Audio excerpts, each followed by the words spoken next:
سحری اسلام میں ایک بہت اہم اور بابرکت عمل ہے جو روزے کے لیے تیاری کا ایک لازمی حصہ ہے۔ سحری نہ صرف جسمانی قوت کو بحال رکھنے کے لیے مفید ہے بلکہ یہ ایک روحانی عبادت بھی ہے جسے نبی کریم صلی اللہ تعالیٰ علیہ وآلہ وسلم نے بہت زیادہ پسند فرمایا اور اس پر اجر و ثواب کی بشارت دی۔ سحری کی برکتیں۔ سحری کھانے میں بے شمار برکتیں ہیں، جیسا کہ حدیث میں آتا ہے۔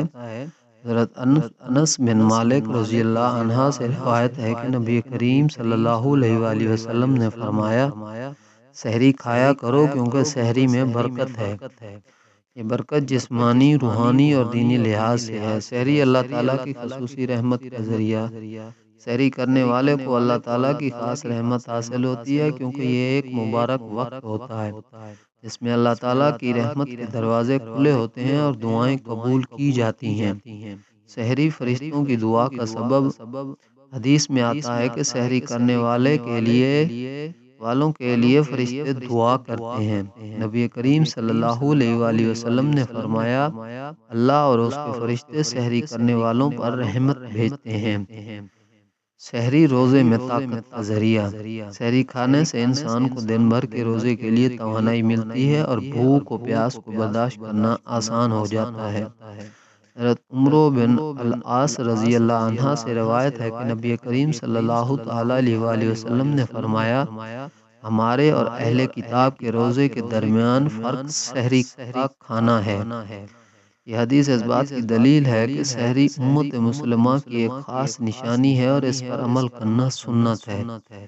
سحری کے وقت کی اہمیت۔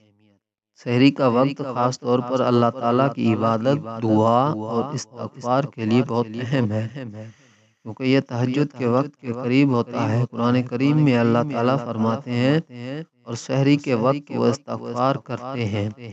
یہ آیت اس بات کی نشاندہی کرتی ہے کہ یہ وقت اللہ تعالیٰ کے قرب حاصل کرنے کا سنہری موقع ہے جس میں استغفار اور دعا بہت زیادہ قبول ہوتی ہے۔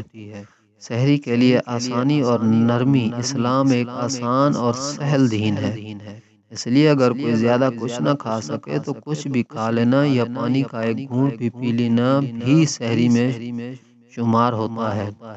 نبی کریم صلی اللہ تعالیٰ علیہ وآلہ وسلم نے فرمایا، سحری کھاؤ چاہے ایک گھونٹ پانی ہی کیوں نہ ہو۔ سحری میں تاخیر کی فضیلت۔ نبی کریم صلی اللہ تعالیٰ علیہ وآلہ وسلم نے سحری میں تاخیر کرنے کو پسند فرمایا تاکہ انسان فجر کے قریب تک تازہ دم رہے اور عبادت کے لیے تیار ہو سکے۔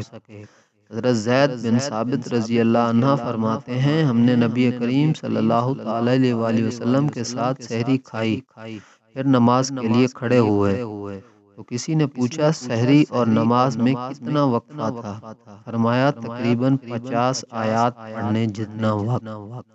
سحری شیطان کے خلاف ڈھال ہے۔ سحری چھوڑ دینا شیطان کے راستے پر چلنے کے مترادف ہو سکتا ہے کیونکہ شیطان چاہتا ہے کہ مسلمان سنت سے دور ہو جائیں اور کمزور ہو جائیں۔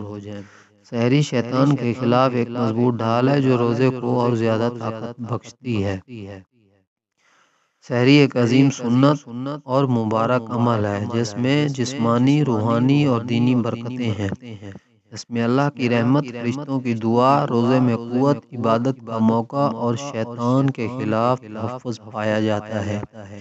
ہمیں چاہیے کہ ہم سحری کی سنت کو اپنائیں، چاہے کچھ ہلکا پھلکا ہی کیوں نہ کھائیں، تاکہ اس کے لیے بے شمار فوائد اور برکتوں سے مستفید ہو سکیں۔